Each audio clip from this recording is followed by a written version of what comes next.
সাইয়েদনা সুমামা ইবনে উসাল রাদিয়াল্লাহু তাআলা আনহুর কথা মনে পড়ে যায়। তিনি ছিলেন ইয়ামামার বাদশা। মদিনাতে বিশ্বনবীকে হত্যা করার নিয়তে এসেছিলেন। গোপনে গোপনে বিশ্বনবীকে হত্যা করে আবার ইয়ামামাতে তিনি ফিরে যাবেন। কিন্তু কি অবাক করা কাণ্ড, হত্যা করতে পারে নাই, সাহাবাদের হাতে তিনি ধরা পড়ে গেলেন। সাইয়েদনা সুমামা ইবনে উসাল রাদিয়াল্লাহু তাআলা আনহু হত্যার নিয়তে আসলেন, কিন্তু হত্যা করতে পারলেন না। সাহাবারা ওনাকে ধরে ফেললেন, ধরে মসজিদে নববীর পিলারের মধ্যে বেঁধে রাখলেন। সুমামা ইবনে উসাল সিরাত থেকে শুনি, সিরাত থেকে শোনাচ্ছি রাদিয়াল্লাহু তাআলা আনহু ইয়ামামার অধিপতি ছিলেন। ইয়ামামা বিশ্বনবীকে হত্যার জন্য আসছেন, ধরা পড়ে গেছেন, এখন মসজিদে নববীতে বেঁধে রাখছেন, তার মানে বন্দী। তো এখন স্ট্যাটাস কি? বন্দী, ক্যাপ্টিভ। তো বিষ্ণু ইসলাম সাহাবাদেরকে বললেন তার খোঁজ খবর নিও, সুমামা ইবনে উসালের খোঁজ খবর নিও। সাহাবারা বলেন ইয়া রাসূলুল্লাহ, আপনাকে হত্যা করতে এসেছে, তার তো কঠিন ক্যাপিটাল পানিশমেন্ট হওয়া দরকার, কঠিন শাস্তি হওয়া দরকার। বিশ্বনবী বললেন না, আমি যেটা জানি তোমরা সেটা জানো না, তোমরা সুমামার সাথে ভালো আচরণ করো। বিশ্বনবী সুমামার কাছে গেলেন।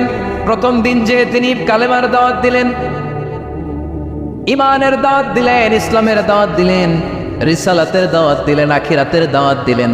পরের দিন যে বিশ্বনবী সালাতের দাওয়াত দিলেন, যাকাতের দাওয়াত দিলেন, ইসলাম কি, কিভাবে, কেমন করে পালন করতে হয় চমৎকার আর্টিকুলেট করতে শুরু করলেন। তন্ময় হয়ে সুমামা ইবনে উসাল রাদিয়াল্লাহু তাআলা আনহু বিশ্বনবীর কথাগুলো শুনতে আরম্ভ করলো। একদিন নয়, দুই দিন নয়, টানা 3 দিন বিশ্বনবী সুমামার কাছে ইসলামকে প্রেজেন্ট করেছেন, উপস্থাপন করেছেন। আওয়াজ করে বলেন কয় দিন? 3 দিন। 3 দিন মসজিদে নববীতে বাধা। আর সাহাবীদেরকে বললেন তার খোঁজ খবর নিও, তোমরা যে রুটি বানাও এর মধ্যে সবচেয়ে ভালো আটার রুটিটা তারে দিও, সবচেয়ে রিফাইন্ড খেজুর, যেটা পিওর খেজুর, এটা তারে দিও। আর বিশ্বনবী নিজের ওট থেকে দুধ দহন করে ওনার বাড়ির এক কর্মচারীকে বলেছেন দুধ দহন করে সুমামার জন্য নিয়ে যেও। সুবহানাল্লাহ পড়বেন না? সবাই তো অবাক, ইয়ামামা থেকে আসছে নবীকে হত্যা করতে, বিশ্বনবী দেখে তারে জামাই আদর করে, তাকে মজার মজার খাবার দিও, দুধ দিও, আদর আপ্যায়ন করো। একদিন নয়, 2 দিন নয়, টানা 3 দিন বিশ্বনবী এভাবে সুমামার কাছে যেয়ে যেয়ে ইসলামকে প্রেজেন্ট করতে আরম্ভ করলেন, ইসলামকে উপস্থাপন করতে শুরু করলেন।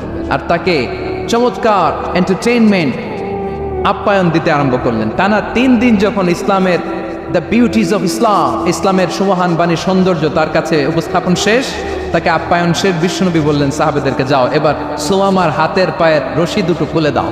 তারা বললেন ইয়া রাসূলুল্লাহ, কি বলেন আপনি? ও তো হত্যাকারী, সুযোগ পায় নাই, আপনারে মারতে পারে নাই, ছেড়ে দিলে আবারও আপনার উপর তলোয়ার নিয়ে ঝাঁপিয়ে পড়বে। নবী, এই সিদ্ধান্ত আপনি নিতে যাবেন না। বিশ্বনবী বললেন যেটা বলেছি সেটা করো, সুমামার রশিগুলো ছেড়ে দাও, সুমামার হাতে পায়ের রশিগুলো যে তোমরা খুলে দাও। সাহাবারা তর্ক জোরে দিলেন, লা ইয়া রাসূলুল্লাহ, এমনটা করবেন না, তো ভয়ঙ্কর, ভয়ঙ্কর খুনি, কি জানি কি হয়ে যায়। বিশ্বনবী বললেন না, তার হাতে পায়ের রশিগুলো খুলে দাও। সাহাবারা বিশ্বনবীর কথা মতো তার হাতে পায়ের রশিগুলো খুলে দিল। সুমামা মুহূর্তের মধ্যে মসজিদে নববী থেকে বের হয়ে ইয়ামামায় ফিরে না যে মসজিদে নববীর পাশে একটা খেজুর বাগান ছিল সেখানে চলে গেলেন। সেখানে একটা ছোট্ট কুয়া ছিল, কুয়ার পানি দিয়ে তিনি গোসল করলেন। সুবহানাল্লাহ পড়েন। কুয়ার পানি দিয়ে গোসল করে মসজিদে নববীর সামনে এসে বিশ্বনবী এবং সাহাবাদের সামনে দাঁড়িয়ে সাব্বাবা উঁচু করে বললেন আশহাদু আল্লা ইলাহা ইল্লাল্লাহ ওয়া আশহাদু আন্না মুহাম্মাদান আবদুহু ওয়া রাসূলুহু। আল্লাহু আকবার, আমি সাক্ষ্য দিচ্ছি আল্লাহ ছাড়া কোনো ইলাহ নাই, আর মুহাম্মদ আল্লাহ তাআলার প্রেরিত বান্দা এবং রাসূল। প্রিয় ভাইরা, ইহসান দিয়ে যা জয় করা যায়, কঠোরতা দিয়ে সেটা কুশ্চিনকালেও জয় করা যায় না। আওয়াজ করে বলেন ঠিক কিনা? এবার সুমামা দাঁড়িয়ে বলে, ওগো নবী, আমি তো কালিমা পড়ে মুসলমান হয়ে গেলাম, এবার শোনেন, এই মুহূর্তের আগে আপনার চেহারার চাইতে নিকৃষ্ট কোনো চেহারা আমার কাছে ছিল না, কিন্তু শাহাদা পাঠ করার পরে আপনার চেহারার চাইতে উত্তম শ্রেষ্ঠ কোনো চেহারা আমার কাছে আর নাই। ও নবী, আজকের দিনের আগে ইসলাম ধর্মের চেয়ে নিকৃষ্ট অপছন্দনীয় কোনো ধর্ম আমার কাছে ছিল না, কিন্তু এই মুহূর্ত থেকে ইসলামের চেয়ে সেরা শ্রেষ্ঠ পছন্দনীয় কোনো ধর্ম আমার কাছে নাই। নবী গো, আজকের দিনের আগে মদিনার চাইতে অপছন্দনীয় নিকৃষ্ট কোনো শহর আমার কাছে ছিল না, কিন্তু এই মুহূর্তের পর থেকে মদিনার চাইতে কোনো শ্রেষ্ঠ শহর আমার জানা নাই। সে ছিল গমের বড় ডিলার, গম বেচতো। কি বেচতো? তার গম কিনে মক্কার লোকেরা রুটি খাইতো। সে ঘোষণা দিল, আজকে থেকে মক্কাবাসীদের জন্য সব গম আমি হারাম করে দিলাম, মক্কাবাসী এখন না খেয়ে মরে। সুবহানাল্লাহ পড়বেন না? মক্কাবাসী বিশ্বনবীর কাছে আসলেন, এসে বললেন, মুহাম্মদ, আমরা তো তোমার ভাই, তোমার চাচা, তোমার ভাতিজা, তোমার আত্মীয়, তুমি সুমামারে বলো সে যেন আবার গমের সাপ্লাই মক্কার জন্য অনুমতি দিয়ে দেয়। বিশ্বনবীর অনুমতি ক্রমে সুমামা আবার মক্কাতে গম পাঠাতে শুরু করলো। পড়েন সুবহানাল্লাহ। ইহসান, ইহসান দিয়ে আপনি যেটা জয় করতে পারবেন, you can win the heart of your enemies. ইহসান দিয়ে আপনি আপনার শত্রুর হৃদয়কে জয় করতে পারবেন। আওয়াজ করে বলেন ঠিক কিনা? এজন্য আল্লাহ বললেন, وأنفقوا في سبيل الله ولا تلقوا بأيديكم إلى التهلكة وأحسنوا إن الله يحب المحسنين। তোমরা আল্লাহর রাস্তায় দান করবে আর নিজেরা নিজেদেরকে ধ্বংসের হাতে ঠেলে দিও না। তোমরা একে অপরের প্রতি ইহসান করবে, কারণ ইহসানকারীদেরকে আল্লাহ বড্ড ভালোবাসে। সুবহানাল্লাহ পড়েন। আবার সূরা রহমানে আল্লাহ বললেন, হাল জাযাউল ইহসানি ইল্লাল ইহসান ফাবিআইয়ি আলা, সবাই পড়েন, ফাবিআইয়ি আলাই রাব্বিকুমা তুকাযযিবান। ইহসানের প্রতিদান হিসেবে ইহসানই হয়। বিশ্বনবী সুমামার প্রতি যেমন ইহসান করেছেন, সুমামাও ঠিক তেমন ইহসান ফিরিয়ে দিয়েছে। ঠিক কিনা বলেন? তাহলে এক নম্বরে হচ্ছে আদ, ন্যায় বিচার। দুই নম্বরে সবাই বলে ইহসান, সদাচরণ। ইহসান দুই ধরনের প্রিয় ভাইরা, ইহসান ফিল ইবাদা, ইহসান ফিল মুআমালা। ইহসান ফিল ইবাদা হচ্ছে একাগ্র অনুভবে ইবাদতে ডুব দেওয়া, এর নাম ইবাদতের ইহসান। সুবহানাল্লাহ পড়ে। বিশ্বনবী বলেন ইহসান মানে কি জানো নাকি? হাদিসে জিবরিলে সাইয়েদনা জিবরিল আলাইহিস সালাম বিশ্বনবীকে বললেন, আখবিরনি আনিল ইহসান। নবী আমাদেরকে বলেন ইহসান মানে কি? বিশ্বনবী বললেন, আনতা আবুদাল্লাহা কাআন্নাকা তারাহু ফাইন লাম তাকুন তারাহু ফাইন্নাহু ইয়ারাক। ইহসান মানে হলো এমন ভাবে তুমি আল্লাহর সামনে নিজেকে উজাড় করে ইবাদত করবে, তুমি ভাববে তুমি আল্লাহকে দেখতে পাচ্ছ। আর এটা যদি ভাবা তোমার জন্য কঠিন হয়ে যায়, অন্তত এতটুকু তুমি ভাববা যে আল্লাহ তোমাকে দেখতে পাচ্ছেন। ঠিক কিনা বলেন? ও আমার বীর চট্টলার ভাইয়েরা, কেউ যেটা দেখে না সেটা দেখে কে? এই বিশ্বাস হৃদয়ের মধ্যে আছে? নামাজে যখন দাঁড়ান এই ফিলিংসটা আনা যাবে? হ্যাঁ, এশার সালাত তো এখনো হয় নাই না? আলোচনা শেষে এশার সালাত এখানে অনুষ্ঠিত হবে, তাই না? আচ্ছা বলুন তো, আমরা এশার সালাত পর্যন্ত বেঁচে থাকবো এই গ্যারান্টি আছে কার কার? হাত তোলেন। কয়েকজন হাত তুলছে পেছনে, না বুঝে তুলে ফেলছে। এশা পর্যন্ত যে আমরা হায়াত পাবো কোনো গ্যারান্টি আছে? সবাই আওয়াজ করে বলেন, গ্যারান্টি আছে? গ্যারান্টি নাই। এই জন্য বিষ্ণু ইসলাম বলেছে, এমন ভাবে নামাজে দাঁড়াও, ইবাদত করো, মনে করো হতে পারে এটাই আমার জীবনের শেষ নামাজ। পারফর্ম দ্য সালাহ as if this is your last and final prayer. এমন ভাবে সালাতে দাঁড়াও, ভাবো হতে পারে এটাই তোমার জীবনের শেষ নামাজ। এমন ভাবে নামাজে দাঁড়াও, ভাবো এটাই শেষ নামাজ। তাহলে নামাজে একাগ্রতা বাড়ায় দিবে কে? ফলে ইবাদতের ইহসান আমাদের অর্জিত হবে। আর মুআমালাতে ইহসান হলো, বিশ্বনবী বলেন, ইন্নাল্লাহা তাবারাকা ওয়া তাআলা কাতাবাল ইহসানা আলা কুল্লি শাই ফাইদা কাতালতুম ফাআহসিনুল কিতলা ওয়া ইদা যাবাহতুম ফাআহসিনুয যাবহা ওয়ালিউহিদ্দা আহাদুকুম শাফরাতাহু ওয়ালিউরিহ যাবিহাতাহু। ইহসান দুই ধরনের। আওয়াজ করে বলতে হবে, কয় ধরনের? সবাই বলুন আওয়াজ করে, কয় ধরনের? একটা হচ্ছে ইহসান ফিল ইবাদা, ইবাদতে ইহসান। ইবাদতে ইহসান কি? একাগ্র অনুভব দিয়ে ইবাদত করা, মন প্রাণ দিয়ে ইবাদত করা। আর মুআমালাতে ইহসান কি? সব কাজে, দৈনন্দিন কাজে, কর্মে, সামাজিক অ্যাক্টিভিটিতে কোমলতা প্রদর্শন করা, অনুগ্রহের সাথে সবকিছু করা। আল্লাহ তাআলা ইন্নাল্লাহা তাবারাকা ওয়া তাআলা কাতাবাল ইহসানা আলা কুল্লি শাই, তিনি সব কিছুর ব্যাপারে ইহসানকে আবশ্যক করেছেন। সবকিছু, মুমিনের সব কাজে ইহসানের পরশ থাকবে। ওয়া ইদা কাতালতুম ফাহসিনুল কিতলা, বিশ্বনবী বলেন তুমি যখন কাউকে হত্যা করো ইহসানের সাথে করো। সুবহানাল্লাহ পড়বেন না? যখন হত্যা করো তখনও ইহসানের সাথে। আচ্ছা হত্যা করবো আবার ইহসান আসবে করতে করে তো মেরেই ফেলবো আমি।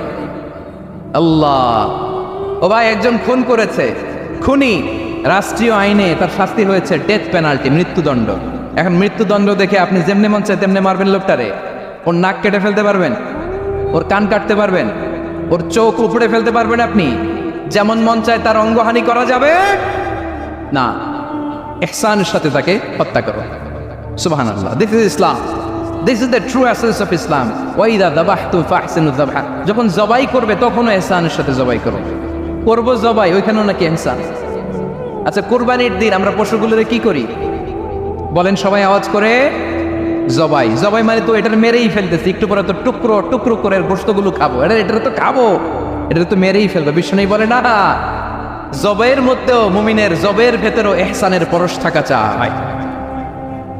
যখন জবাই করবে প্রাণীটাকে হাত পা টাইট করে বেঁধে নাও, ছুরিটাকে শার্পেন করে নাও, ধারালো করে নাও, যাতে অল্প সময়ে জবাইটা হয়ে যায়, প্রাণীটা যাতে কম কষ্ট পায়। সুবহানাল্লাহ পড়ে। দিস ইজ কল্ড ইহসান। ইহসান আল্লাহ তাআলা যেমনি আদলের আদেশ করেছেন, ন্যায় বিচার, জাস্টিস এনশিওর করতে বলেছেন, সমাজে ইহসানের ব্যবহার, ইহসানের অনুশীলন তিনি করতে বলেছেন। এজন্য মুমিনের প্রতিটি কাজে, আমার চট্টগ্রামের ভাইরা আমার দিকে তাকান, খেয়াল করে শুনুন, মুমিন জীবনের প্রতিটি কাজে ইহসানের পরশ থাকা চাই। আমরা যেন আমাদের পরিবারের প্রতি ইহসান করি, আমরা যেন আমাদের কর্মচারীদের প্রতি ইহসান করি, আমরা যেন আমাদের কলিগদের প্রতি ইহসান করি, আমরা যেন আমাদের ভাইদের প্রতি ইহসান করি। মুমিন জীবনের প্রতি কাজে ইহসানের পরশ থাকার দরকার আছে না নাই? কথা বুঝতে পেরেছেন? তাহলে আল্লাহ তাআলার তিনটা আদেশ ছিল, কয়টা গেল? ভুলে গেছে, ভুলে গেছে চট্টগ্রাম। তিনটা আদেশের মধ্যে কয়টা বললাম? প্রথমে কি ছিল? আদল। তিন নম্বরে রব্বুল আলামিন বললেন ওয়া ইতাইযিল কুরবা, নিকটাত্মীয়দেরকে দান করো, নিকটাত্মীয়দেরকে দাও, যারা তোমাদের ব্লাড কানেকশনের আত্মীয় তাদেরকে তোমরা দাও। এখানে জেনারেলি বললেন দাও, কি দিব সেটা তিনি এখানে বলেন নাই, সেটা তিনি সূরাতুল ইসরার মধ্যে বলেছেন। আল্লাহ বলেন ওয়া আতিযাল কুরবা হাক্কা, নিকটাত্মীয়দেরকে তাদের অধিকার, তাদের প্রাপ্য তোমরা বুঝিয়ে দাও। দেখেন, একটা শান্তির সমাজ, একটা সমৃদ্ধ সমাজ, একটা মানবিক সমাজ গঠনের জন্য আল্লাহ তাআলা বেশি না, মাত্র তিনটা অর্ডার, তিনটা ভার্ডিক্ট তিনি জারি করেছেন। 1 নম্বর সুশাসন, ন্যায় বিচার। 2 নম্বর ইহসান। 3 নম্বর নিকটাত্মীয়, যারা কাছের, তোমার ভেরি ক্লোজ রিলেশনশিপে আছে, তাদেরকে দাও। দাও, দিলে বাড়িয়ে দেয় কে? অনেকে দিতে চায় না, কৃপণতা করে। দিলে বাড়ায় দেয় কে? ওমিয়া, মদিনার মধ্যে সবচাইতে গরিব সাহাবী ছিল বেলাল রাদিয়াল্লাহু তাআলা আনহু। ওনার এন্টায়ার অ্যাসেট, সম্পদের পরিমাণ কতদূর জানেন? একটা লুঙ্গি। বেলাল রাদিয়াল্লাহু তাআলা আনহু, ওনার টোটাল ওয়েলথের এস্টিমেশন হচ্ছে মাত্র একটা লুঙ্গি। একটা লুঙ্গি, টোটাল ওয়েলথ এস্টিমেশন, টোটাল সম্পদের পরিমাণ বেলাল রাদিয়াল্লাহু তাআলা আনহুর কি ছিল? কথা বোঝে নাই বোধহয়। কি ছিল? ওই বেলাল রাদিয়াল্লাহু তাআলা আনহুকে বিষ্ণু ইসলাম বলেছেন আনফিক ইয়া বেলাল, ও বেলাল তুমিও দাও। ওয়ালা তাখশা মিন দিল আরশি ইখলালা, আরশের অধিপতির তো কোনো ঘাটতি নাই, তুমি দিলে ওই আল্লাহ তোমারে বাড়ায় দিবে। এজন্য আমার প্রিয় ভাইয়েরা, দিলে কমে না, দিলে বাড়ে। অনেকে ধরে রাখে, নতুন কিছু নিতে পারে না, হাত দিয়ে যেটা ধরে রেখেছেন এটা দিয়ে দেন, বড় একটা ধরার সুযোগ পাবেন। জোরে বলেন ঠিক কিনা? ধরেন 5 কেজি ওজনের একটা ধরে রাখছেন, এখন 10, এটা না চালে 10 কেজি ধরতে পারবেন আপনি? আচ্ছা, 10 কেজির জিনিস একটা আছে হাতে, ওইটা যদি ছেড়ে দেন তাইলে না 15 কেজি ধরতে পারবেন। কথা বলেন ঠিক কিনা? তাহলে দিলে বাড়িয়ে দেয় কে? রব্বুল আলামিন বললেন 3 নাম্বার আদেশ হলো তোমাদের প্রতি সমাজটারে কেমন করে মানবিক সমাজ, সুন্দর সমাজ গড়বা।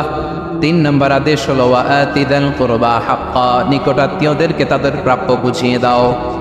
এই নিকটাত্মীয়দেরকে তাদের অধিকার বুঝিয়ে দেওয়া, প্রাপ্য বুঝিয়ে দেওয়াতে আমাদের গাফলতি আছে না নাই? চট্টগ্রামে নাই? মাশাআল্লাহ আছে, আছে। অনেকে দেখবেন অনেক আল্লাহওয়ালা তাহাজ্জুদ গুজার, সেজদা দিতে দিতে কপালে কালো দাগ ফেলে দিছে, সে তার বোনের হকটা আদায় করে নাই। আছে না নাই? হ্যাঁ, এখানেও আছে। সর্বনাশ। অনেক বড় হাজী সাহেব বিশাল লম্বা দাড়ি, ছেলেরে সব দিয়ে দিছে, মেয়েরে কিছু দেয় নাই, মেয়ের হক আদায় করে নাই। আছে না নাই? এই হাজী সাহেবেরা, এই আল্লাহওয়ালারা কিয়ামতের ময়দানে আটকে যাবে। আপনি অন্যের অধিকার নষ্ট করেছেন, তাদের রাইটসকে ভায়োলেট করেছেন। এজন্য আল্লাহ তাআলা বলেন, কারো অধিকার যদি কেউ নষ্ট করে, ওই সমাজটা মানবিক সমাজ কঠিনকালেও হতে পারে না। এজন্য 3 নম্বর আল্লাহ বললেন, ওয়া ইতা ইদিল কুরবান, নিকটাত্মীয়দেরকে দাও। কি দিবা? তাদের অধিকার দিয়ে দাও। বোনের অধিকার বুঝিয়ে দাও, মেয়ের অধিকার বুঝিয়ে দাও, ফুফুর অধিকার বুঝিয়ে দাও। দেখবেন অনেক মায়েরা ছেলের পাতে মুরগির রান দেয়, মেয়ের পাতে দেয় মুরগির ঠ্যাং।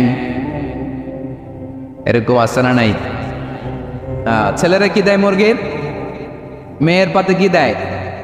তো মেয়ের কি মুরগির রান খেতে মনে যায় না? মনে যায় না? এমনটা করা যাবে না। নিকটাত্মীয়দেরকে অধিকার দিয়ে দাও, নিকটাত্মীয়ের সাথে সুসম্পর্ক রাখো। আদেশটা কার? এজন্য প্রিয় ভাইয়েরা, জীবনে যদি বারাকা অর্জন করতে চান, নিকটাত্মীয়দের সাথে সুসম্পর্ক রাখতে হবে, তাদের জন্য উপহার পাঠাতে হবে। বিশ্বনবী বলেন, লা ইয়াদখুলুল জান্নাতা কাতে, যে ব্যক্তি আত্মীয়তার সম্পর্ককে ছিন্ন করে দেয়, সে কঠিনকালেও আল্লাহর জান্নাতে ঢুকবে না।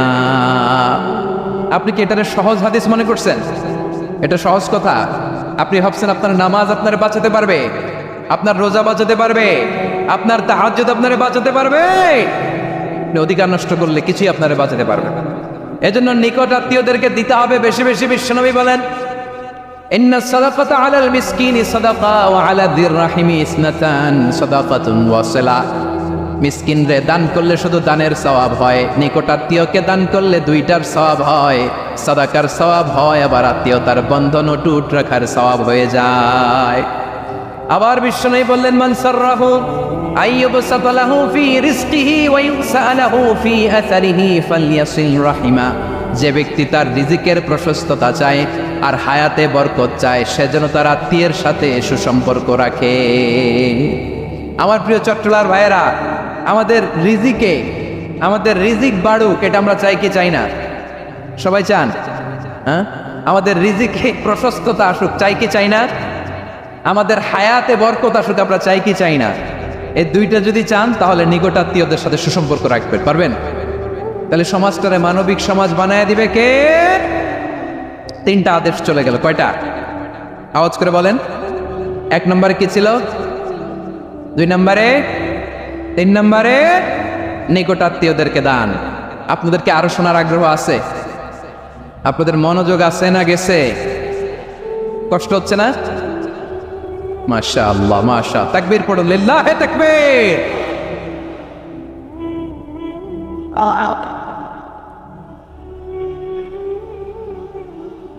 মাশাআল্লাহ।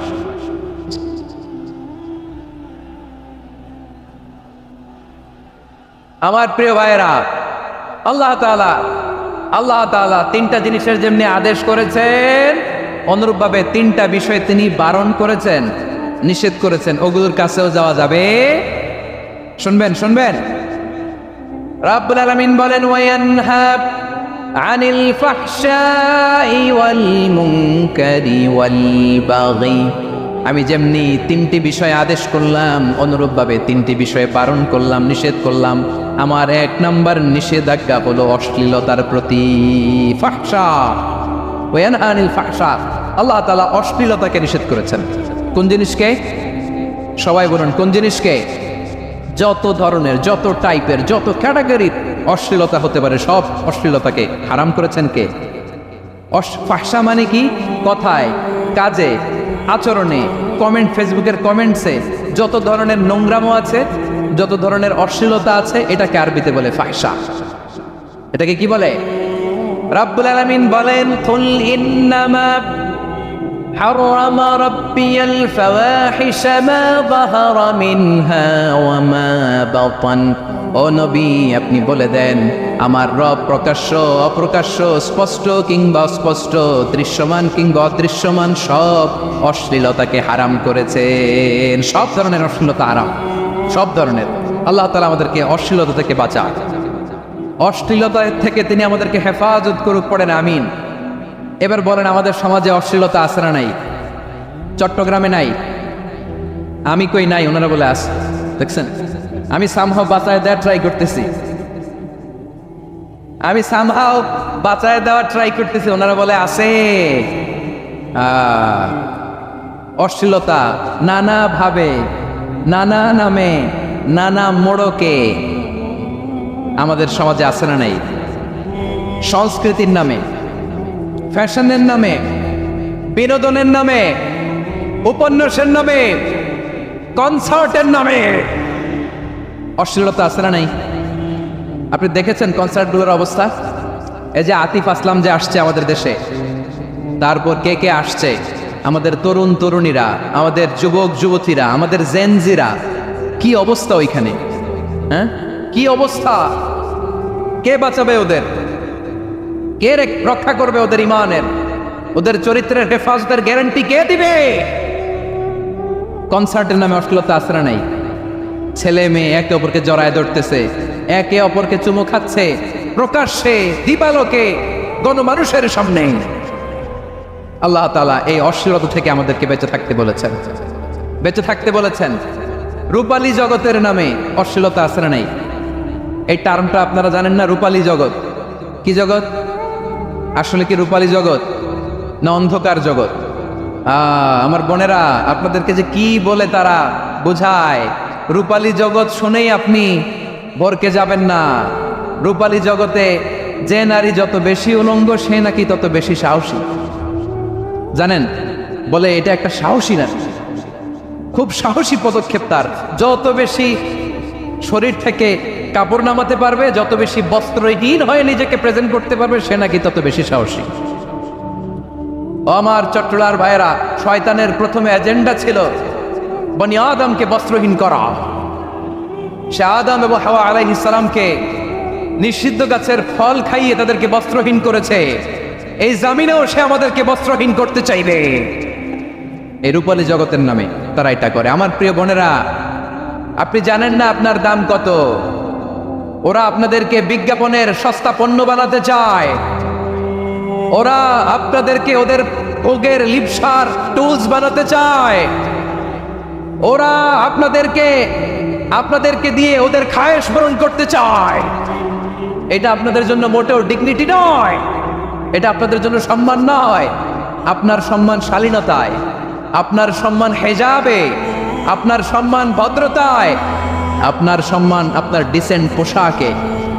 পোশাক বলে দেয় এই নারীটা ভদ্র না অভদ্র। পোশাক বলে দেয় এই মেয়েটা কোন ঘরের মেয়ে। আওয়াজ করে বলেন ঠিক কিনা? আপনি জানেন না আপনারা এই সস্তা পণ্য বানায়, ভোগের পণ্য, বিলবোর্ডে আপনাকে উলঙ্গ করে উপস্থাপন করে। এই অশ্লীলতার সাথে ইসলামের কোনো সম্পর্ক। এজন্য আল্লাহ বলেন, আমি অশ্লীলতাকে হারাম করেছি। অশ্লীলতাকে হারাম করার প্রথম কারণ হলো এর মাধ্যমে মানবতাকে অপমানিত করা হয়। কারণ মানুষের সম্মান মানুষের পোশাকে। মানুষ যখন পোশাকহীন হয়ে যায়, বস্ত্রহীন হয়ে যায়, তার সম্মান কমে যায়, ঠিক কিনা? অশ্লীলতাকে হারাম করার প্রথম কারণ হচ্ছে মানুষ মানুষকে অপমান করে। একটা নারী, সে তো সম্মানিত। নারী যে কত সম্মানিত, নারীরা এটা বোঝেই নাই। বিশ্বনবী বলেন, আর দুনিয়া কুল্লুহা মাতা ওয়া খায়রু মাতা'আদ দুনিয়া আল মারআতুস সালিহা। আমার বোনেরা, 5টা প্যান্ডেলে আপনারা এলইডিতে আমার আলোচনা শুনছেন, আমি জানি। আপনাদের এই গর্ব যে কত দামি আপনি জানেন না। আপনার পেট থেকেই আসবে আগামী দিনের সালাহুদ্দিন আল আইয়ুবী। আপনার পেট থেকেই আসবে অনাগত দিনের ইমাম মাহদী আল মুনতাদর। আপনার পেট থেকেই আসবে অনাগত দিনের ফয়সাল, ওয়াসিম, মুগ্ধ, আবু সাইদের মতো বীর যোদ্ধা।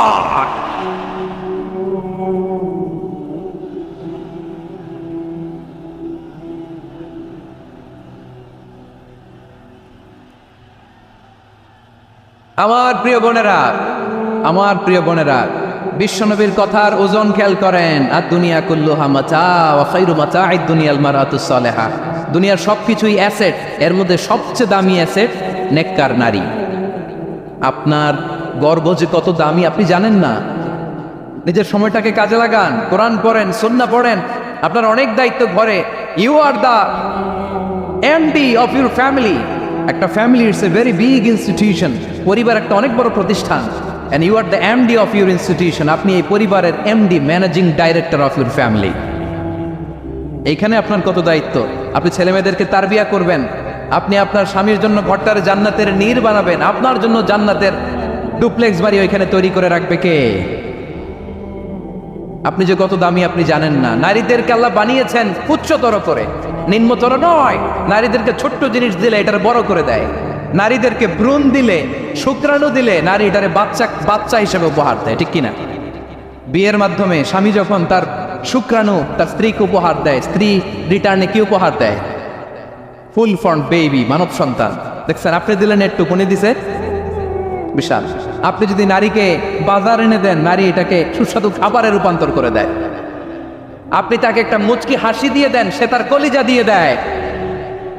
কিন্তু যদি আপনি তার মনে কষ্ট দেন, সে আপনার জীবনকে জাহান্নাম বানায়া দেয়। খবর আছে, নারীর মন বুঝতে পারলে নেয়ামত, বুঝতে না পারলে কিয়ামত, ঠিক কিনা বলেন? আমার প্রিয় বোনেরা, আপনি যে কত দামি আপনি জানেন না। জানেন না আপনি কত দামি, অনেক দামি আপনি।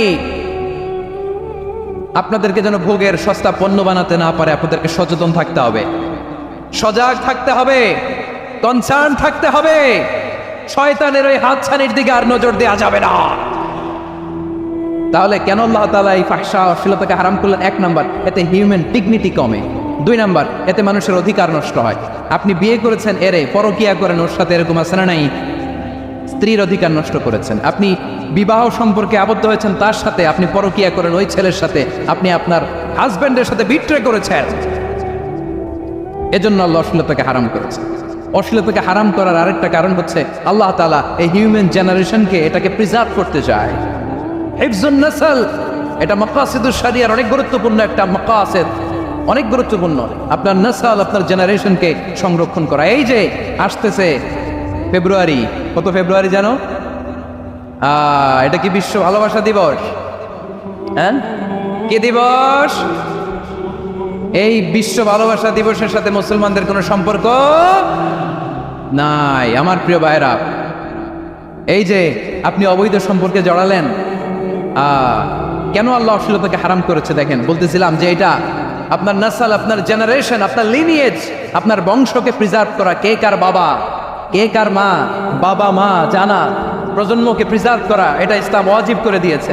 এই যে অবৈধ সম্পর্কের কারণে, বিশ্ব বেহায়া দিবসের কারণে, এগুলোর আউটকাম, আউটপুট হিসেবে মাঝে মাঝে এই ঢাকা মেডিকেলের ডাস্টবিনে নবজাতকের বাচ্চার কান্নার আওয়াজ শুনতে পাওয়া যায়। চট্টগ্রাম মেডিকেলের ডাস্টবিনে নবজাতকের কান্না শুনতে পাওয়া যায়। বীর চট্টলার মুসলমানেরা বুঝতে পারলে আওয়াজ করে বলেন, এই যে চট্টগ্রাম মেডিকেলে যে নবজাতকটা পাওয়া গেল, ওর বাবাকে আমাকে বলেন, ওর বাবাকে, ওর মাকে, ও কোন ফ্যামিলির সন্তান কেউ জানে? আপনি হিউম্যান ডিগনিটিকে অপমান করেছেন না? আপনি তার ভবিষ্যৎকে অন্ধকার করেছেন না? আপনি তার লিনিয়েজকে প্রশ্নবিদ্ধ করে দিয়েছেন না? এই জন্য আল্লাহ তাআলা অশ্লীলতাকে আমাদের জন্য হারাম করে দিয়েছেন। পড়েন সুবহানাল্লাহ। এই জন্য রব্বুল আলামিন বলেন, কুল ইন্নামা হারামা রাব্বিয়াল ফাওয়াহিশা মা যাহারা মিনহা ওয়া মা বাতান। প্রকাশ্য অপ্রকাশ্য সব অশ্লীলতাকে হারাম ঘোষণা করে দিয়েছে কে? আবার দুনিয়ার বুকে যারা অশ্লীলতার প্রসার করে তাদের জন্য শাস্তি মজুদ রেখেছে কে? রব্বুল আলামিন বলেন, ইন্নাল্লাযীনা ইউহিব্বুনা আন তাশিআল ফাহিশাতু ফিল্লাযীনা আমানু লাহুম আযাবুন আলীমুন ফিদ দুনিয়া ওয়াল আখিরাতি ওয়াল্লাহু ইয়ালামু ওয়া আনতুম লা তা'লামুন। নিশ্চয়ই যারা বিশ্বাসীদের মাঝে অশ্লীলতার প্রচার প্রসার করতে চায় তাদের জন্য আমি মর্মন্তুদ শাস্তি প্রস্তুত করে রেখেছি, দুনিয়াতেও রেখেছি, আখিরাতেও রেখেছি। ঘোষণাটা কার?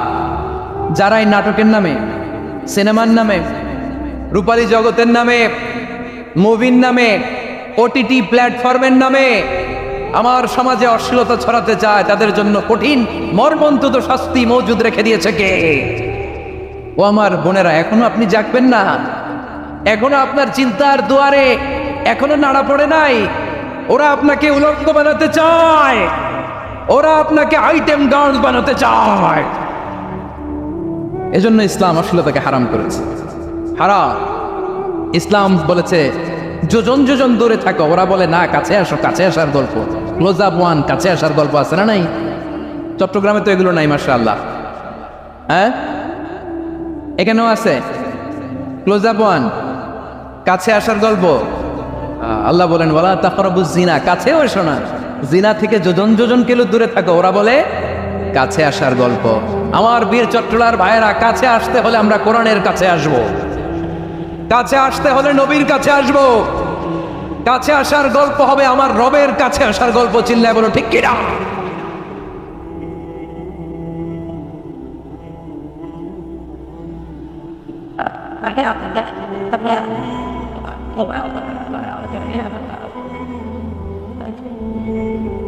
বসুন বসুন আমার ভাইয়েরা। তাহলে অশ্লীলতার সাথে আমাদের কোনো সম্পর্ক? সবাই বলতে পারেননি, আওয়াজ করে বলুন, অশ্লীলতার সাথে আমাদের কোনো সম্পর্ক? আমরা এই সমস্ত ক্লোজ আপ ওয়ান, কাছে আসার গল্পের প্রোগ্রামে যাব? আমরা কোন ধরনের অশ্লীল কন্টেন্ট সোশ্যাল মিডিয়ায়, টিভিতে দেখব? কি যুগ যে আমরা কাটাচ্ছি আপনি কল্পনা করতে পারবেন না। পর্ন ইন্ডাস্ট্রি, নারী পুরুষের বস্ত্রহীন যুগল দৃশ্য, এটাকে দিয়ে ওরা কোটি ডলারের ইন্ডাস্ট্রি বানিয়েছে। পুরো মানব ইতিহাসে এরকম জঘন্য সময় মানব ইতিহাস পার করে নাই। পর্ন এটা ইন্ডাস্ট্রি হয়ে গেছে। আমাদের এই যুবকগুলো, জেনজিগুলো, ওদের চরিত্র বাঁচাবে কি করে? কেমন করে হেফাজত করবে ওদের এই মূল্যবান চরিত্র? আমার প্রিয় ভাইরা, এই অশ্লীলতার দ্য লেটেস্ট ভার্সন হচ্ছে LGBTQ, শরীফ থেকে শরীফা। শুনছেন আপনারা? দেখতে পুরুষ, আসলেই পুরুষ, সুস্থ একজন পুরুষ, 4 সন্তানের বাবা, বলে আমি মনে মনে নারী। দেখতে নারী, সুস্থ নারী, আসলেই সে দিব্যি একজন নারী, বলে আমি মনে মনে পুরুষ। সবচেয়ে ভয়ঙ্কর অশ্লীলতার সবচাইতে লেটেস্ট ভার্সন হচ্ছে এই ট্রান্সজেন্ডারিজম। সুস্থ পুরুষ তার বায়োলজিক্যাল গ্রোথকে হরমোন দিয়ে স্টপ করে দিয়ে সে সার্জারি করে নারী হতে চায়। সুস্থ নারী পুরুষ হতে চায়। পুরুষ পুরুষের প্রতি সেক্সুয়ালি আকর্ষণ বোধ করে। এটা লূত আলাইহিস সালামের কওমের মধ্যে ছিল। এটাকেও আল্লাহ কোরআনে ফাহিশা বলেছেন। ওয়ালুতান ইয قال لقومه أتأتون الفاحشة ما سبقكم بها من أحد من العالم। লূত আলাইহিস সালাম বললেন, তোমরা কি এমন এক অশ্লীল কার্যক্রমে ডুব দিলে নাকি যেটা গোটা বিশ্বের কেউ কখনো করে নাই, তোমরাই প্রথম করেছো? পড়েন নাউযুবিল্লাহ। এই পশ্চিমের এই রোগ আমার দেশে যেন আসতে না পারে, আমাদের সজাগ থাকতে হবে। প্রিয় ভাইরা, চিল্লায় বলেন ঠিক কিনা? পশ্চিমের অবস্থা ভয়ঙ্কর। পাশ্চাত্যে আমি যুক্তরাষ্ট্রে ছিলাম অনেকদিন, কয়েক মাস, বিভিন্ন স্টেটে ঘুরেছি। গার্ডিয়ানরা উদ্বিগ্ন, ছেলে মেয়েদেরকে, ছোট্ট ছেলে মেয়ে, ওদেরকে জিজ্ঞেস করে তুমি how do you feel right now inside yourself, তুমি ভিতরে ভিতরে কেমন ফিল করো? তোমার কি ছেলে ছেলে লাগে না মেয়ে মেয়ে লাগে? আচ্ছা বলেন, এই ছোট্ট বাচ্চাটা ওকে এগুলো জেন্ডার অ্যাসাইনমেন্ট বলতে এগুলো কিছু বুঝে? এইভাবে মিসগাইড করা হচ্ছে। কৌতূহলবশত ছোট্ট ছেলে যদি বলে আমার তো মেয়ে মেয়ে লাগে, তখন বলে যে না তুমি মেয়ে, ছেলে না। মা বাবা বাধা দিলে ওকে আলাদা গভর্নমেন্ট হাউসে নিয়ে যাও। ভয়ঙ্করতম অবস্থা। আমরা একটা সময়ে শুনতাম যে হুজুর আমার ছেলেটা খুব ভালো, হাফেজে কোরআন, আল্লাহওয়ালা। হুজুর আমার ছেলে দাড়ি রাখছে, আল্লাহওয়ালা। হুজুর আমার ছেলে 5 ওয়াক্ত সালাত জামাতের সাথে পড়ে, তার মানে আল্লাহওয়ালা। পশ্চিমে যে আমি কি শুনছি জানেন? ওরা বলে হুজুর আমার ছেলেটা ইউনিভার্সিটির একটা মেয়ের সাথে প্রেম করে, ও খুব আল্লাহওয়ালা, হুজুর দোয়া করবেন। এর কারণ ওদের কাছে আল্লাহওয়ালার ক্রাইটেরিয়া হচ্ছে হুজুর আমার ছেলেটা আরেক ছেলেকে পছন্দ করে নাই, আমার মেয়েটা আরেক মেয়েকে ভালোবাসে নাই, এজন্য আমার ছেলেটা আল্লাহওয়ালা, হুজুর ওর জন্য একটু দোয়া করে দিয়েন। কি চ্যালেঞ্জ ওরা ফেস করতেছে। ওনার ছেলে যে আরেক ছেলেরে বিয়ে করবে না, এটাতেই উনি খুশি যে আলহামদুলিল্লাহ আমার ছেলেটা একটা মেয়েরে ভালোবাসে, আমার মেয়েটা একটা ছেলেরে ভালোবাসে, মানে এটা খুব আল্লাহওয়ালা। নাউজুবিল্লাহ পড়তে পারলেন না? এজন্য অশ্লীলতার সাথে আমাদের কোনো সম্পর্ক। রব্বুল আলামিন বলেন ওয়ায়ানহা আনিল ফাহশাই ওয়াল মুনকারি ওয়াল বাগি, 3টা জিনিসকে আমি নিষিদ্ধ করলাম। 1 নাম্বার হলো ফাহশা, অশ্লীলতা। 2 নম্বরে হলো মুনকারের সমস্ত মন্দ কাজ। আপনাদের মনোযোগ আছে? না শেষ করে দিব? আর 2 মিনিট শুনবেন? আচ্ছা বলি তাহলে আরো 2 মিনিট। তাহলে নিষেধাজ্ঞা জারি করেছেন 3টা জিনিসের উপর। 1 নাম্বার কি? ফাহশা, অশ্লীলতা। 2 নাম্বার মুনকার। মুনকার মানে হচ্ছে যত মন্দ কাজ, খারাপ কাজ, বাজে কাজ, এটার বলে মুনকার। এটার কি বলে? আপনারা পড়ছেন না, তা'মুরুনা বিল মা'রুফি ওয়া তানহাউনা আনিল মুনকার। ভালো কাজের আদেশ, সৎ কাজের আদেশ, অসৎ কাজের নিষেধ। মুনকার, মুনকার হচ্ছে মানুষের স্বাভাবিক বিবেক বোধ যেটাকে খারাপ বলে, ওইটাই মুনকার। পৃথিবীর সব আসমানি গ্রন্থ যেটাকে খারাপ বলেছে, মানুষের স্বাভাবিক বিবেক বোধ যেটাকে খারাপ বলেছে, কিন্তু সব মুনকার। যেমন ইফটিজিং, এটা কি ভালো না খারাপ?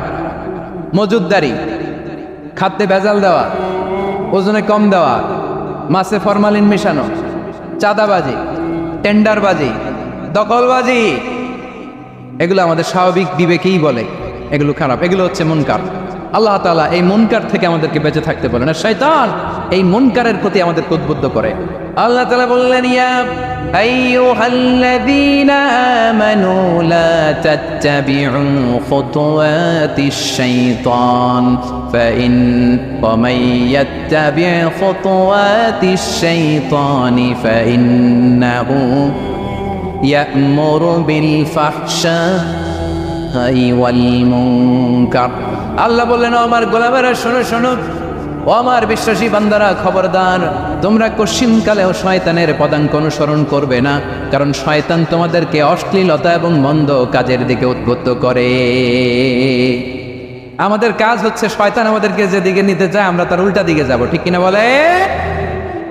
শয়তান এই মন্দ কাজকে আমাদের কাছে বিউটিফাই করে, চাকচিক্যময় করে আমাদের সামনে উপস্থাপন করে।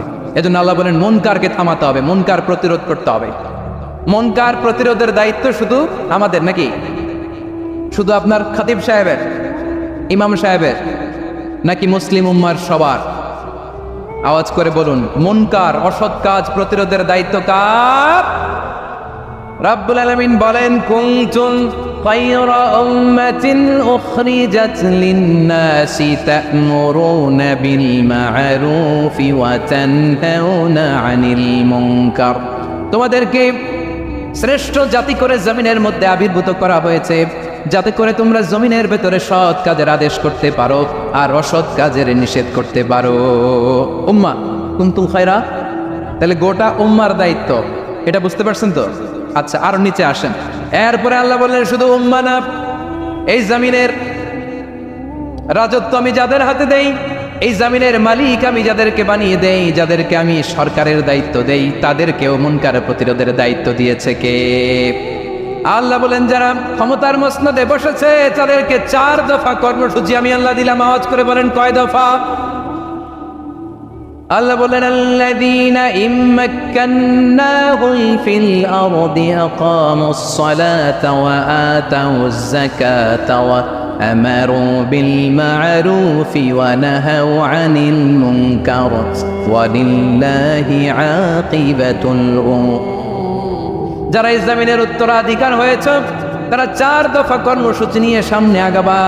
সালাত কায়েম করবা, যাকাত আদায় করবা, সৎ কাজের আদেশ দিবা, অসৎ কাজ থেকে মুনকার প্রতিরোধ করবা। আদেশটা কার? আমার প্রিয় চট্টলার ভাইরা, পুরো উম্মার দায়িত্ব মুনকার প্রতিরোধ করা, সরকার প্রধানের দায়িত্ব মুনকার প্রতিরোধ করা। এরপর আল্লাহ বলেন, প্রতিটা ফ্যামিলির যিনি প্রধান সিইও বাবা, প্রত্যেক বাবারও দায়িত্ব এই মুনকার প্রতিরোধ করা। আওয়াজ করে বলেন ঠিক কিনা? যেমনটি সাইয়েদনা লুকমান আলাইহিস সালাম ওনার কলিজার টুকরা সন্তানকে আদেশ করেছেন, ইয়া বুনাইয়া আকিমিস সালাতা ওয়া'মুর বিল মা'রুফি ওয়ানহা আনিল মুনকার। পড়েন সুবহানাল্লাহ। বাবা ছেলেকে সবক দিচ্ছে। কে সবক দিচ্ছে? কাকে? লুকমান আলাইহিস সালাম ছেলেকে বলতেছে, ওরে আমার কলিজার টুকরা সন্তান, ওরে আমার বাছা, নামাজ কায়েম করবা, সৎ কাজের আদেশ দিবা, আর মুনকার প্রতিরোধ করবা, অসৎ কাজ, সমাজ থেকে খারাপ কাজকে ঝেঁটে বিদায় করে দিবা। তাহলে দেখেন, আমি স্টেপ বাই স্টেপ নামলাম। পুরা উম্মার দায়িত্ব, জমিনের উত্তরাধিকারী আল্লাহ যাদেরকে বানিয়েছেন সরকার, তাদের দায়িত্ব, প্রতিটি ফ্যামিলির প্রধানের দায়িত্ব। এরপরে বিশ্বনবী বলেন, সচেতন প্রতিটি মুসলিমের দায়িত্ব সমাজ থেকে মুনকারকে উৎখাত করা। বিশ্বনবী বলেছেন, মান রাআ মিনকুম মুনকারান ফালিয়ুগাইয়িরহু বিয়াদিহি فإن لم يستطيع فبلسانه وإن لم يستطيع فبقلبه وذلك أضعف الإيمان। সমাজে যে মুনকার দেখবে, খারাপ কাজ দেখবে, সে যেন হাত দিয়ে সেটাকে থামায়। কি দিয়ে? আপনাদের তো হাত নাই না? হাত আছে, হাত আছে। ওরা যেই হাত দিয়ে অন্যায় করে ওইটা প্রতিরোধের জন্য আমাদেরও হাত আছে না নাই? থামাতে হবে, থামাতে হবে।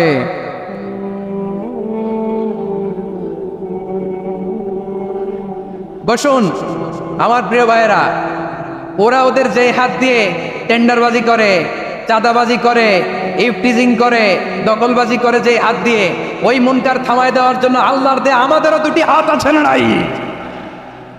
আমাদেরও হাত আছে। থামাইতে হবে, থামাইতে হবে, হিম্মত করতে হবে। আমার প্রিয় ভাইয়েরা, না থামালে আমরাই ডুববো শেষমেশ। আমাদের বাঁচার জন্য হলেও থামাইতে হবে। রব্বুল আলামিন বলেন, ওয়াত্তাকু ফিতনাতাল লা তুসিবান্নাল্লাযীনা যালামু মিনকুম খাসসা। ও আমার গোলামেরা, ওই আযাবকে ভয় করো যে আযাব যখন আমি জমিনের বুকে পাঠাই শুধু জালেমদেরকেই মারি না, আলেমদেরকেও মারি। আযাব যখন আসে তখন শুধু জালিমই মরে না, আলেমও মরে। জানেন, মুসা আলাইহিস সালামের পায়ে একবার একটা লাল পোকা কামড় দিয়েছে, লাল পিঁপড়া। লাল পিঁপড়া কামড় দিলে খুব আরাম লাগে না? কি লাগে? হ্যাঁ, জলে না? লাল একটা পিঁপড়া কামড় দিছে, তো উনি রেগে মেগে পাশি দেখে লাল পিঁপড়ার বাসা, পা দিয়ে ডলে মুছে সবগুলো পিঁপড়া মেরে ফেলছে। এই ঘটনাটা আল্লাহ ঘটিয়েছেন এজন্য মুসা আলাইহিস সালাম ছিলেন কালিমুল্লাহ, সরাসরি আল্লাহর সাথে কথা বলতেন। তিনি আল্লাহকে জিজ্ঞেস করেছিলেন, আল্লাহ তুমি যখন কোনো জনপদে আযাব পাঠাও, শাস্তি দাও, ওখানকার শুধু জালেমরাই তো মরে না, ভালো মানুষগুলাও মরে, তো আযাব দিবা মুশরিকদের উপর দিবা, অবাধ্যদের উপর দিবা, ভালো মানুষগুলারে মারো কেন? আল্লাহ বলেন, মুসা তোমার যে কামড় দিছিল পায়ের মধ্যে পিঁপড়া, কয়টা পিঁপড়া? জোরে বলেন। একটা পিঁপড়া, তো সবগুলারে মারলা কেন? রেগে মেগে পুরো পিঁপড়ার বাসা ভেঙে মেসাকার করলা কেন? এই মুসা, আমি যখন অ্যাকশনে যাই, আমি যখন শাস্তি দেই, তখন এত বাস বিচার করা হয় না, বাস বিচার করা যায় না। যখন অ্যাকশনে যাওয়া হয় ওইটা ডাইরেক্ট অ্যাকশন হয়ে যায়। চিল্লায় বলো ঠিক কিনা? এজন্য আমাদের বাঁচার জন্য হলেও এই পাপ থামাতে হবে, এই শয়তানের অট্টহাসি থামাতে হবে, অন্যায় অপরাধ সমাজ থেকে আমাদের থামাতে হবে। কারণ আযাব আসলে ওরাও মরবে, আমরাও মরব। একটা জাহাজ 2 তলা, আপনি আছেন 2য় তলায়। শুনতেছেন? শুনতেছেন? জাহাজ কয় তলা? আপনি কোন তলায়? 2য় তলায়। নিচের তলার কিছু লোক জাহাজের তলা ছিদ্র করতে আরম্ভ করছে। কি ছিদ্র করতেছে? আচ্ছা, জাহাজের তলা ছিদ্র করলে তলা দিয়ে কি ঢুকে? এখন আপনি যদি বলেন আমার কি, আমি তো 2 তলায়, আমার কি, আমি তো সেফ, আমি ইন দ্য সেফ জোন, আমি তো ভালো আছি, আমি তো ভালো আছি, ওরা ছিদ্র করে ওরা মরবে। আসলে কি শুধু ওরা মরবে, নাকি তলা ফুটো হলে ভিতরে পানি ঢুকলে আপনারও শরীর সমাধি হবে? তলা দিয়ে যখন পানি ঢুকবে, জাহাজ ঢুকলে আপনিও মরবেন। এজন্য নিজে মরার আগে ওই পাগল গুনার নিচতলায় যে থামাতে হবে। চিল্লায় বলেন ঠিক কিনা?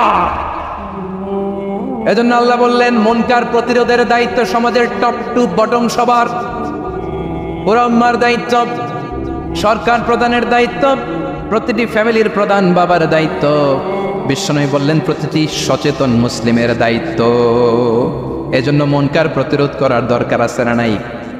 সমাজে এই যে ইফটিজিং হয়, আপনার বোনের বয়সী একটা মেয়েকে কিছু বকাটে টিটকারি করে, এই বলে সেই বলে, নোংরা কথা বলে, রাস্তায় দেখেও আপনি পাশ দিয়ে না দেখার মতো চলে যান কেন?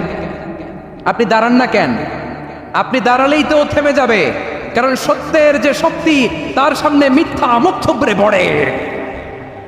আপনার সামনেও কিছুই না, নাথিং। আপনি দাঁড়ান, ওকে প্রশ্ন করেন যে আমার বোনকে তুমি ডিস্টার্ব করো কেন? আপনাকে দেখে আরো 5 জন দাঁড়াবে, 5 জনকে দেখে আরো 10 জন দাঁড়াবে। আমাদের নীরবতা আর আমাদের নিশ্চুপ থাকাই জালিমদেরকে আরো শক্তিশালী জালিম বানিয়েছে। এজন্য মুনকার প্রতিরোধের দায়িত্ব আমাদের সবার। টেন্ডারবাজি, চাঁদাবাজি, দুর্নীতি, অপরাধ, দখলদারিত্ব, মজুদদারি, এগুলো সব কিছু একসাথে প্রতিরোধ করতে হবে। ঠিক কিনা বলেন?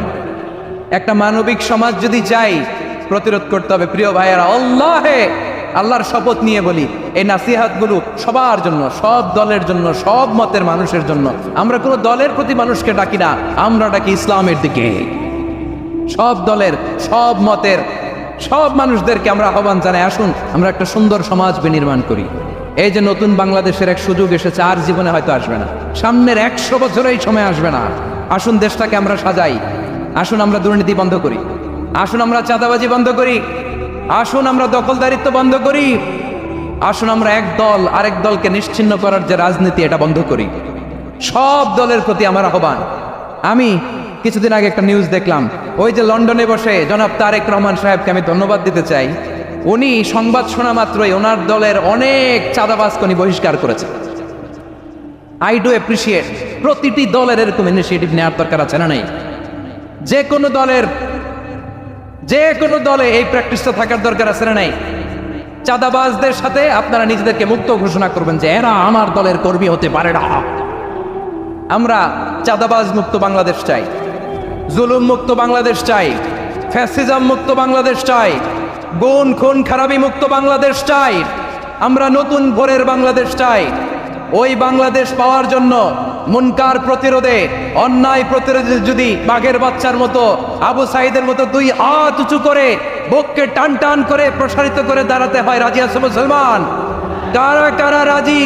আল্লাহকে হাত দেখিয়ে প্রতিজ্ঞা করো।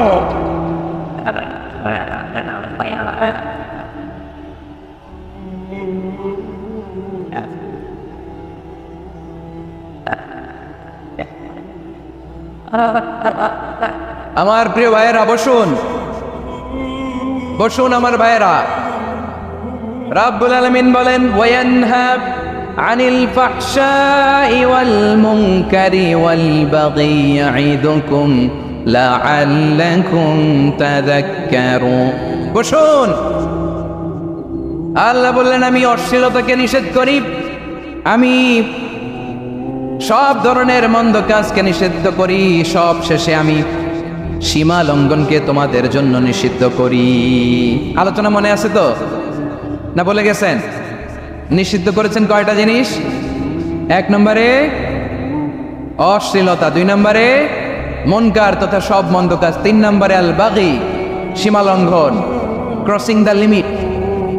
সীমা লঙ্ঘন করা ভালো না। We all should know our limits. চিল্লায় বলেন ঠিক কিনা?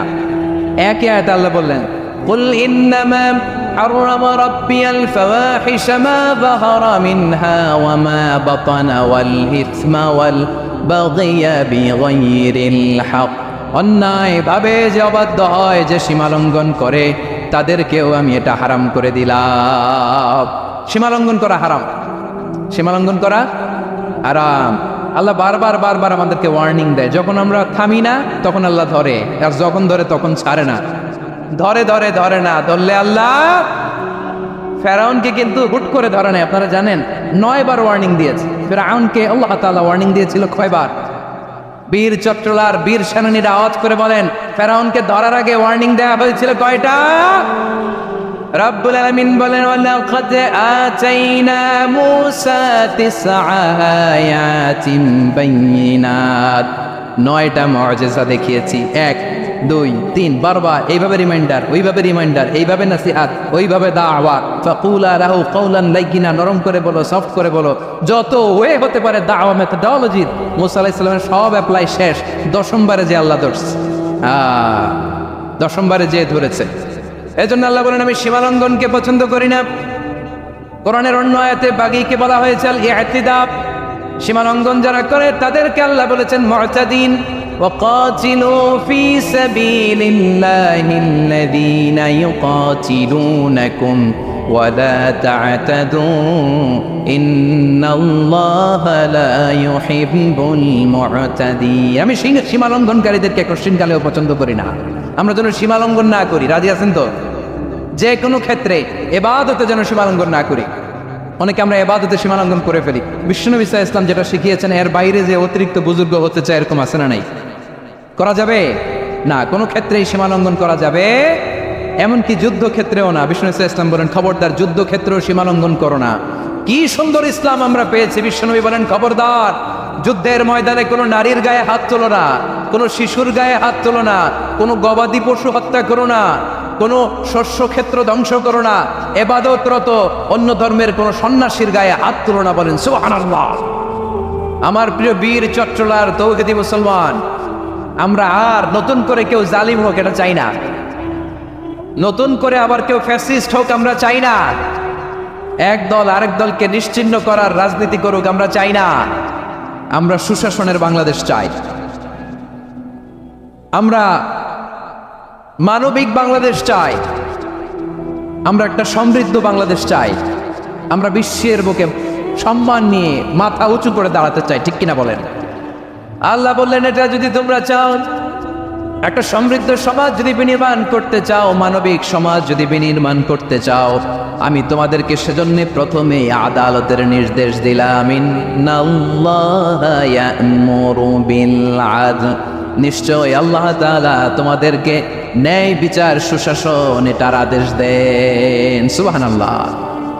আদাল, ন্যায় বিচারের আদেশ আল্লাহ তাআলা কোরআনের বিভিন্ন আয়াতে দিয়েছেন। আল্লাহ তাআলা বলছেন, ইন্নাল্লাহা يأمركم أن تؤدوا الأمانات إلى أهلها وإذا حكمتم بين الناس أن تحكموا بالعدل إن الله نعم ما يعظكم به إن الله كان سميعا بصيرا। আল্লাহ তাআলা বললেন, আল্লাহ আদেশ দিচ্ছেন, যে ব্যক্তি আমানতের হকদার তার হাতে তোমরা আমানত পৌঁছে দাও, আর যখন তোমরা বিচার কার্য করবে, বিচার ফয়সালা করবে, আদালতের সাথে করো। সুবহানাল্লাহ বলেন, ওয়াইদা হাকামতুম বাইনান নাসি আন তাহকুমু বিল আদল, আদালতের সাথে করবা। আল্লাহ তাআলা বলেন, যারা জাজ হবে, বিচারক হবে, তাদের যদি বাদী বিবাদীর কারোর সাথে শত্রুতা থাকে, কারোর সাথে যদি কোনো ধরনের রেষারেষি থাকে, আল্লাহ বলেন বিচার কার্য করতে যে ওই শত্রুতা রেষারেষির কারণে আদালতের বাইরে যে অবিচার করে বিচার করো না। ওয়ালা ইয়াজরিমান্নাকুম শানাআনু কওমিন আলা আল্লা তা'দিলু ই'দিলু হুয়া আকরাবু লিত্তাকওয়া ওয়াত্তাকুল্লাহা ইন্নাল্লাহা খাবীরুম বিমা তা'মালুন। খবরদার, কোন জাতির প্রতি, কোন গোষ্ঠীর প্রতি, কোন গোত্রের প্রতি আক্রোশ যেন তোমাদেরকে ন্যায় বিচার থেকে দূরে সরিয়ে না দেয়, বরং আমি আল্লাহর আদেশ হলো ই'দিলু, তোমরা আদল করো, ন্যায়